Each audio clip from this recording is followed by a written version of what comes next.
আজকে যেই নেত্রীকে নিয়ে কথা বলতে চান, যেই নেত্রীকে নিয়ে স্মৃতিচারণ এখানে করতে চাচ্ছি, তার ব্যাপারে বলার ভাষা কিন্তু আমার নেই। কারণ তার সম্পর্কে যারা বলবেন তারা বিজ্ঞজন, যারা বিজ্ঞ রাজনীতিবিদ বা বিজ্ঞজন, তারাই শুধু কথা বলতে পারেন তার ব্যাপারে কথা বলতে গেলে।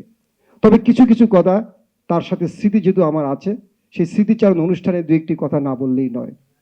আপনাদের সকলেরই মনে আছে, তিনি যখন ফ্যাসিস্ট সময়ে যখন মামলার শিকার হয়ে এই পুরান ঢাকার একটি আদালতে তিনি যখন হাজিরা দিতে আসতেন, তখন কিন্তু এই ইমার্জেন্সির সামনে দিয়ে, জরুরি বিভাগের সামনে দিয়ে সে তার গাড়ি বহরটি যেত। আমি সহ আপনাদের অনেক নেতৃবৃন্দকেই তখন আমি পেয়েছি, যারা তখন ম্যাডামের এই গাড়ি বহরে আমরা কিছু দূর পর্যন্ত এগিয়ে দিতাম, শেরাটন পর্যন্ত। আপনাদের নিশ্চয়ই সকলের খেয়াল আছে। সেই দেশনেত্রী বেগম খালেদা জিয়া, যিনি সকল দলের কাছেই, শুধু বাংলাদেশ জাতীয়তাবাদী দল নয়, সকল দলের কাছেই তিনি আস্থাভাজন নেত্রী ছিলেন।